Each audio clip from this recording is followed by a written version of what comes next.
Locked On. Strider's about as dominant as I've seen from a rookie pitcher. Where will the Falcons' offensive line rank at the end of the season? And we lost a true legend in broadcasting last night. All of that up next. It's Hittin' Hard with Jon Chuckery here on Locked On Sports Atlanta.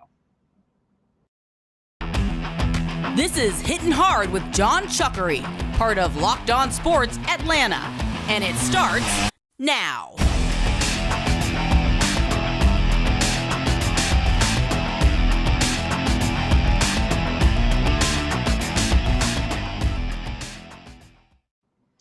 Welcome into a Wednesday edition of Hittin' Hard with Jon Chuckery here on Locked On Sports Atlanta. We ask you to head to youtube.com. When you get there, put Locked On Sports Atlanta into that search browser. Find the page, hit that subscribe button. Now we're up over 2,700 folks that have subscribed. We thank you greatly for being a part of our ever-growing community. Leave us a comment there. Download us for free on all of your favorite podcast platforms, including Spotify and Odyssey. Leave us a comment there. Give us a 5-star review if you would, please, and then give me a follow on my personal Twitter page at JMCH316. Well, last night was another outstanding start for Spencer Strider. Last night, 6 innings, 3 hits, 1 earned run. He gave up the 1 solo home run last night. 6 strikeouts, which for him, 13 strikeouts. Oh, gosh, I was talking about the wrong thing. 6 2/3, 3, let me back up. 6 2/3, 3 hits, 1 earned run, 13 strikeouts, 1 walk last night. That makes for Strider in his last 6 starts. In 3 of those 6 starts, he's had 13, 12, and 11 strikeouts in that time. Been amazing. Look, I'll say this about Strider. I'm fortunate enough to be an old guy that I can say I've seen a lot of different things. And when I say that I've seen Strider and he's as dominant as any rookie pitcher that I've ever seen, I remember Fernando Valenzuela's rookie year, where Fernando led the league in strikeouts. By the way, it was only 180. Now, I understand it was a strike-shortened season, but he won the Rookie of the Year. He won the Cy Young that year. Dwight Gooden was the other guy that I remember greatly, who led the league in strikeouts his rookie year. I think he finished second in the Cy Young that year and did win Rookie of the Year. But Spencer Strider is as dominant of a rookie pitcher as I've seen. I've never seen a guy who comes out and just blows people away the way that he does. I mean, he is amazing. And to think about the fact that on the season, the numbers that he's put up already, and I understand the idea of this is his max innings and things like that, but 87 innings, he has 133 strikeouts. That's a ridiculous total. 133 strikeouts in 87 innings pitched for Strider this year. Now, look, I know he's got competition with Michael Harris as far as maybe being the top 1 or 2 rookies, but Strider did just win the Rookie of the Month award for July, 1 month after Michael Harris won it for the Atlanta Braves in the month of June. But you look at the numbers. He's got almost 14 strikeouts per 9 innings, 13.8 strikeouts per 9 innings on the season. He's at 4.16 strikeouts to walks. His whip is a .99. ERA now is down to 2.79. He's made 12 starts on the season. He's pitched in 23 total games. He's only given up 5 homers in that 87 innings. Everything about Strider is as ridiculous of numbers as you could ever ask for out of a rookie. How far can it go? I don't know. 91 innings was the amount of innings that he pitched. Here's the crazy thing. 2 years ago, he was pitching for Clemson. 2 years ago, he was pitching for Clemson. Yes, the college team. He was pitching for them 2 seasons ago. And now he's got 133 strikeouts. If he can get himself to 125 innings or something like that, he's going to have 200 strikeouts as a rookie. That is as dominant as I've ever seen from a rookie pitcher. And I remember Fernando, and I remember Doc Gooden, and I remember how good those guys were as rookies. They were outstanding. That's 2 of the best performances I've ever seen from a pitcher. But what Strider's doing is unbelievable. And I understand it's an age of baseball where it's all about strikeouts and home runs and stuff like that. So guys aren't great contact hitters now. I get all of that. But still, 133 strikeouts in 87 innings is staggering. And I do wonder about how far the Braves are going to let him run with this thing, because it's not about how many innings you can pile up during the regular season. This is about making sure that he is primed and ready to go for the postseason, right? And right now, is he maybe your number 3 starter in a postseason series? As crazy as that may sound, Fried has been outstanding. Kyle Wright's been outstanding. Morton has been really good here of late. But if I told you right now that Fried, Wright, that's your game 1 and 2 starter, would you rather have Charlie Morton or Ian Anderson, or would you rather have Spencer Strider? I'll tell you right now, honestly, for what I want in a postseason pitcher, and I know Morton has been good of late, and I know he's back to striking out guys. Right now, I'd take Spencer Strider as my number 3 starter. As crazy as that sounds, to ask a rookie to step into that mode and step into that kind of moment and everything like that, but he looks like a guy who nothing really phases him, and he takes everything in stride, pardon the pun, out there. But he's as dominant as I've ever seen for a guy at his age. And to think that 2 years ago, he's pitching at Clemson, and now here he is in the the big leagues. And again, Michael Harris is a guy who 2 years ago was drafted by the Atlanta Braves. To think that those two guys have come up just 2 seasons into their professional career and are making the impact that they've made is crazy. If Harris continues to slide a little bit in the batting average and things like that, he's starting to drop a little bit in average. His speed and his defense are there, but Strider has the thing that pops out on the page, right? He's got that massive strikeout total. And if he can find himself into 200 strikeouts as a rookie, hell, if he's 180 or strikeouts or better as a rookie, he's going to be awfully hard to not vote in as the rookie of the year in the National League. For all the good things that Michael Harris has done, I'm not so sure that Strider isn't starting to pass him, because these performances of late have been ridiculous. And every time he goes out and he sets his new personal strikeout record, like, a couple weeks ago, set the record 12, this and the other. The start before that was 11. Okay. Well, guess what? Last night he goes out with 13 strikeouts and now sets his personal high again yesterday. And we've just come to expect that he's going to get a bunch of strikeouts when he goes out there and pitches. Even his bad days, if you will, are 6 strikeout, outings for him. So this is as dominant as I've seen. And I'm going to be very curious to see if he hasn't passed by Michael Harris in Rookie of the Year voting, because with all due respect to Michael Harris, he's been outstanding. It's starting to catch up a little bit. The batting average dropping down, on-base percentage dropping down. It's hard to steal bases, because you can't steal first base, right? So if you're not getting on as much, hard to rack up some of those steals. Obviously, he's still a great defensive player, but what Strider has done is as good as any rookie pitcher that I've ever seen. All right, we'll talk about the Falcons offensive line here in just a minute, but first I want to talk to you about my folks over at betonline.net. Look, it's the fastest, easiest way to check out all of your betting needs, a very easy app to use. Check out betonline.net. Go to the website. It's your online resource for sports wagering information, live in-game betting, scores, podcasts, everything that you could want. Look, we got NFL football that starts up on Thursday, albeit preseason. We've got NFL football starting up on Thursday. So we're about to hit hard into that preseason and then move our way quickly into regular season. Baseball is coming down the stretch. We're going to head toward pennant runs and things like that. Obviously, Braves-Mets going to hook up here. Maybe you want to get into the action for all of that. Boxing, MMA, golf, all of it is available to you at betonline.net. We want you to head over to betonline.net, use your mobile device, check out the action happening over there today. Betonline.net is where the action starts. So I posed this question to my audience last night, and I'll ask you out here in listener land, audience-wise. Where will the Atlanta Falcons offensive line rank at the end of this season?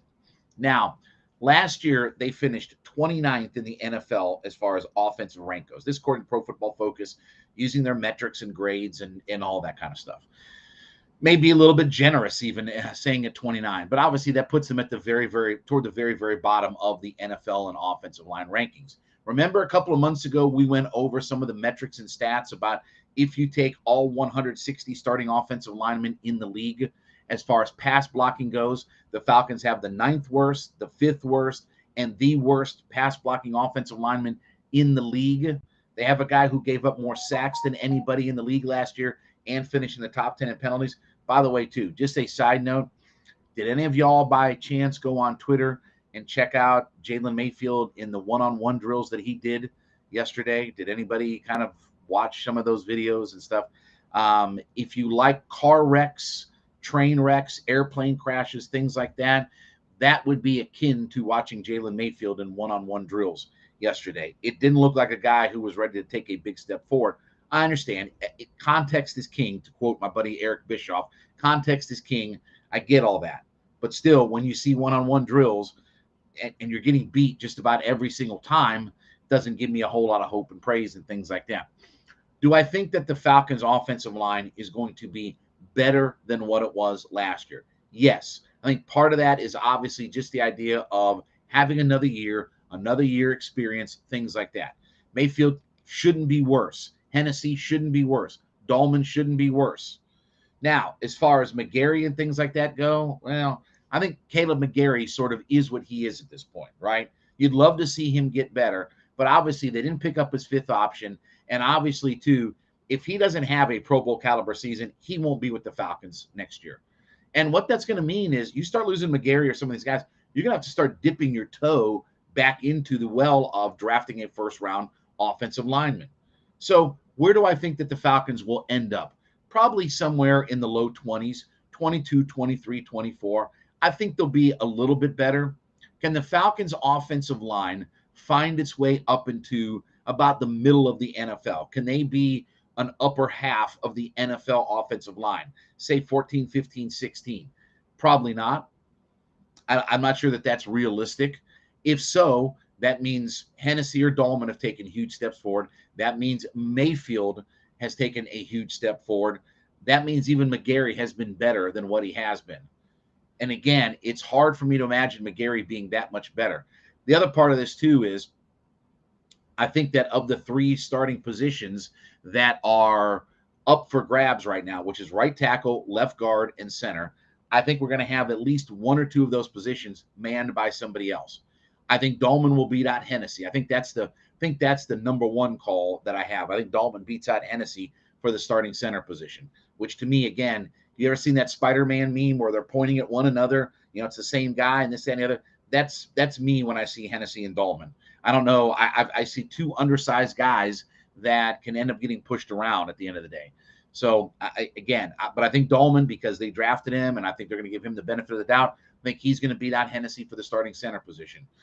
Fetty and McGarry is an interesting battle at right tackle. I saw a story where somebody said that the Dallas Cowboys should trade for Fetty. They need help at right tackle, and they could use another swing tackle by trading for Fetty. I'm thinking to myself, wait a second, he's in a battle to start for us. I hope they're not going to trade him right now, because that means for sure that we're stuck with McGarry. And then Wilkinson and Mayfield vying for the starting left guard position. I think they want to give Mayfield another shot out there, and I'm fine with that. But here's my one issue. I've said this multiple times on this show. I've said it everywhere I ever speak or anything like that. Every time I've got a microphone in front of me, I say this when talking about the Falcons' offensive line. You cannot start Hennessy and Jalen Mayfield side by side again. You can't start those two guys side by side again. If you do, you ever heard the definition of insanity? That's doing the same thing over and over and again and expecting a different result. I don't think those two guys complement one another very well. I'm not sure Dahlman and Mayfield complement one another very well, but I think you have to at least have a little bit of change, because I know what the result is when those two guys stand by side. And I don't think that they can both together grow enough to make them good enough to be able to anchor down that offensive line. If one of those guys was really good and the other wasn't so good, if Hennessy only had Chris Lindstrom standing to his right and he had a competent left guard, then you can hide one of those guys. But what you can't do in the NFL is you can't hide two bad offensive linemen. Now, here's the thing. I know everybody's going to bring up the Cincinnati Bengals and this and the other. You can get away with some of that stuff when you have a generational quarterback, when you have, just a top flight wide receiver in Jamar Chase, right? Besides Boyd and Higgins and everybody else, they've got other 1,000-yard wide receivers that they have. But Chase is so dominant. Burrows obviously looks like he's about to be the next great young quarterback in the entire of the NFL. And their defensive line is outstanding. They brought a guy in that set their franchise record for sacks. So they're good at all kinds of other spots. They're not totally deficient in all other areas of their football team. You know, they may not be very good on their offensive line, but they're outstanding at wide receiver, defensive line, different things like that help you win, that help you overcome that. Falcons don't have that benefit right now. So I think the Falcons will be improved. Like I said, 22, 23, 24. Don't know that they have the talent right now to get themselves up into the top 15, 16, being that top upper half of the league, but they should be somewhat better. And I've said this multiple times before. The offensive line, to me, and their growth and development is going to be the key to what the Falcons' success looks like this year, even more than quarterback, more than wide receiver, more than defensive line. Because I think the defensive line is going to be better. I think Dean Pease has got them going in the right direction. I think he's changing up the culture. We talked about that quote the other day. Quarterback, even if you're not great at quarterback, if you can run the football and you can protect your quarterback, you can be a team that does some good things. You can't be a slug of the universe at quarterback, right? You can't be the worst quarterback in the league. And I don't think Mariota or Desmond Ridder are the worst quarterbacks in the NFL right now. I don't think that's where they stand. But if you can't block for those guys, I don't care how mobile they are. Justin Fields showed you last year. For all of his mobility, remember that first start? 9 sacks against the Cleveland Browns. If you have a wave of defensive front that just keeps coming after you over and over and over again, it's hard to stop that, right? Even for a mobile quarterback, you don't want quarterbacks running for their life. The NFL game is still, despite what people want to tell you, is you have to navigate your way in the pocket and push the football downfield. You have to be able to stand in there and find your spot in there and push the football downfield. That's still the NFL game. The NFL game is not this. The really successful franchises don't run all over the yard with their quarterback. There's a reason why the Bengals were in the Super Bowl, the Rams won the Super Bowl, why the Packers are the way that they are. There are running quarterbacks in the league. But even guys like Mahomes know, even Lamar Jackson talks about, I have to learn how to stay in the pocket and push the football downfield. He himself has said it. Because it's hard to just have a guy whose first instinct is just to get out and just run for his life. Because eventually defenders catch up to you on all that. So I think the Falcons' offensive line will be better. I expect them to be a little bit better.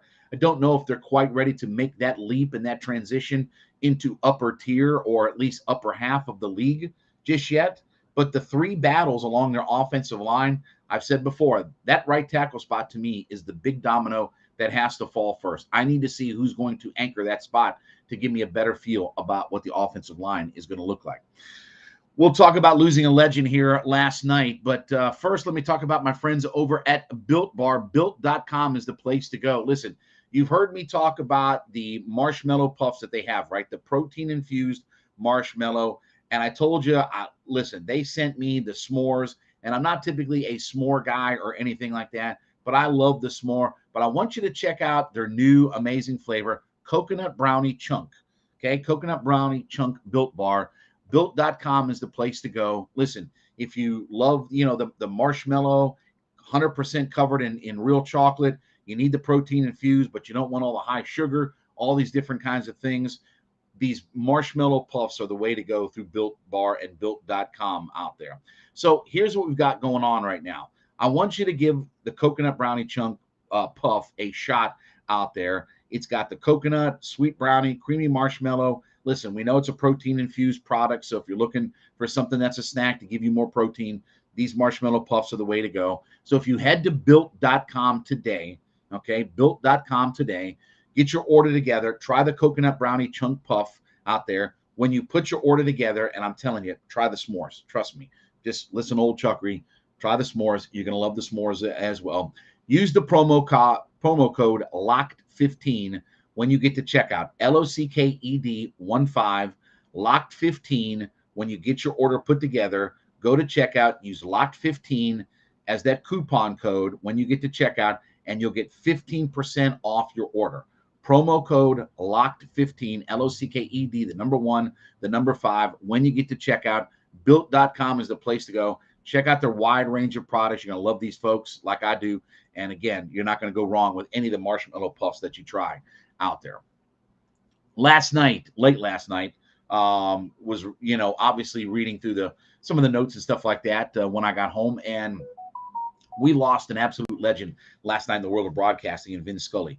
There are not very many guys left in the world that are like Vin Scully. We talk about our voices of our youth and things like that. Vin Scully was a part of all different kinds of things in my youth. My first exposure to Vin Scully, believe it or not, was on golf. Late 70s, early 80s, in his time with CBS, is where I first got to see and hear Vin Scully. I knew that he was the guy who was the voice of the Dodgers, but in Ohio, we didn't get a lot of Dodger radio broadcasts. So can't say as I really heard many of Vin Scully's calls and things like that, in hearing them. I knew who he was, but I'd not heard his voice in his calls. First time seeing him was on golf coverage from CBS. I can't remember what the exact year was, but it was late 70s, early 80s when he was there. And then, of course, in 83, he goes to NBC for the Saturday afternoon national baseball game. And for me, as a youth growing up and a big baseball fan, that was must-watch TV every Saturday. Vin Scully, Joe Garagiola, watching him every week. Obviously, the voice and the mellow tones and stuff like that was the perfect complement to Joe Garagiola. And I love both those guys together because Scully was that calm, kind of soothing voice. Garagiola was upbeat and action and bop, bada, beep, bop, boop, right? He had the energy and things like that. He was a former player, although he wasn't very good, but he was a former player and all that. He brought that perspective, and he had such just a whimsical nature about him. And Scully was the perfect complement just to keep that calm voice going, right? And I remember Vin Scully and Joe Garagiola doing those games. I think that was like 83 when they started with that national broadcast out there. But for me, on a Saturday afternoon, that was must watch.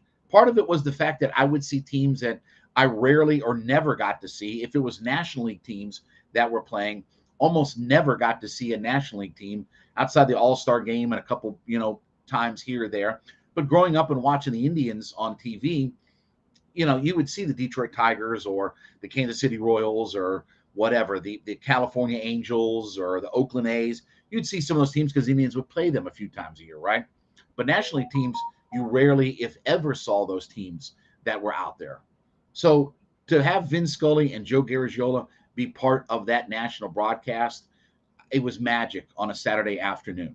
Magic. And then, Vin obviously did football as well. He had the radio call for the Dwight Clark catch against the Cowboys out there. Now, I was watching Madden and Summerall and things like that, didn't listen to a lot of NFL football on the radio. But Scully, obviously, with all of the moments that he had, including the World Series, and we'll talk about those here in just a minute. But let me bring up my folks real quickly here at Coffee AM, coffeeam.com. This is the best small batch roaster of coffee in America. They are right here in the state of Georgia, up in the Canton area. I love these folks. I'm sitting here drinking coffee right now from these folks. I drink it every single morning out there. Whether you're looking for organic coffees, flavored coffees, you want K-Cups, whatever you want, Coffee AM has got it available to you. So here's what I'm saying to you today. Once you go to coffeeam.com, check out their their extended menu, check out all the different things. They have coffees, they have teas available, they have gift sets that are available to you. Okay. Want you to go through and check out what they have at coffeeam.com. coffeeam.com/locked on. And when you get there, go through their menu, put that first order together. And when you hit that checkout and you're going to checkout, use the coupon code locked on at checkout, LOCKEDON, locked on at checkout, and you're going to get 15% off that first order you place of whatever coffees, teas, gift sets, whatever it is that you put together on that first order. You'll get 15% off if you use the coupon code locked on at checkout, LOCKEDON. Use that coupon code today to save yourself 15% off that first order. Wide selection of coffees, teas, gift sets. Coffee AM, coffeeam.com. Best small batch coffee roaster in America. I love these folks up in Canton, Georgia. Support local all the time. I'm big about all of that. Love these folks. And again, I'm drinking that sucker every single day, man. So got my coffee mug right here next to me. But then Vin, obviously, when you talk about some of the big moments, the World Series moments, right? The 86 Mets Red Sox series. I remember watching every single game of that. and Vin had the call. They would rotate, obviously, the World Series action between, it was ABC, it was CBS, NBC. So him and Garagiola doing the 86 Mets, talking about the ball going through Buckner's legs and stuff like that, which, by the way, was game 6. And I know a lot of people think that won the World Series. It didn't. They had to play a whole nother game. They had to play game 7 in that series. But just the memorable calls. And then, of course, it all culminated with, I remember this game, Saturday night, game 1, Oakland and LA Dodgers, 1988 World Series between those two teams. Gibson was the MVP of the league. Hershiser was the Cy Young winner. Remember, Hershiser had the, whatever it was, 50-something scoreless innings and stuff like that he had. But Gibson was a guy beat up, banged up, hurt. And I remember that game from the standpoint of, Canseco hits a grand slam in that game for Oakland. You think, all right, here comes the Bash brothers. They're going to roll that thing. Dodgers fight, scratch, and claw their way back. And Gibson comes up, and he hits that home run against Eckersley in that game. And Scully, obviously, with the magical call in that thing. And it was just a completely surreal moment to watch on TV. That's what makes sports great. That's what I love about sports, is just the idea of those kinds of moments that you have, right? Those kinds of moments that you feel like you never, with sports, you feel like you never know what the next huge moment is going to be out there. But that was such a memorable moment, and to watch that on TV and have him as the voice of all of that, I mean, that's where I remember him. I don't remember a lot of him calling the Dodgers games and stuff like that, but those national baseball games on NBC, it was must-watch TV for me. Loved every minute of it. There are very few of those guys left in the world, right? I don't care what sport. College football's lost a lot of those guys, right? The Larry Munsons of the world, those voices of your childhood that you grew up with, Madden and Summerall and all these people. So many of these voices are going away. We don't have a lot of the great radio voices anymore. And, look, it's a dying breed, right? We get these guys on TV, and they're all not just local anymore. They're doing national and this, that, and the other. And I get all of that. And Vin obviously was one of those guys that transitioned from being local to national. But there was just something different about Vin Scully doing a game. Wasn't over the top, wasn't crazy, didn't have all the theatrics and stuff like that. And he didn't try to steal the moment. With all due respect to some of the Joe Bucks and things like that of the world, where they try to be as much of the story and spotlight, even though they tell, oh, I'm not trying to be all that. They are. They try to be the story and the spotlight in all of it. Vin was just a guy who was there to call the baseball games. He let Garagiola on those national broadcasts be the character and have all the fun and this, that, in the others. So, look, Vin is one of those legendary voices. We have very few of these people left. I encourage you to go back. You can listen to some of his broadcasts on NBC, even some of his golf stuff out there. But we lost a true legend last night, and there is no replacing those guys. Once those guys are gone, that breed of those guys, there are very few of those people left in the world to be able to do that. All right, well, thank you so much for making Hittin' Hard with Jon Chuckery here your first listen every day. Make A to Z with Mark Zinno your second listen every day. Mark's back talking all things Atlanta sports, opinions you may not always like, but you got to listen to them. He's free and available on our YouTube page at Locked On Sports Atlanta. Subscribe today to that page. Leave us a comment there anytime you jump on there. Also free and available all your favorite podcast platforms, including Spotify and Odyssey. Hit us up there. Leave us a 5-star review, and then give me a follow on my personal Twitter page at JMCH316. We'll be back with you tomorrow. We'll wrap up the week. It is Hittin' Hard with Jon Chuckery here on Locked On Sports Atlanta.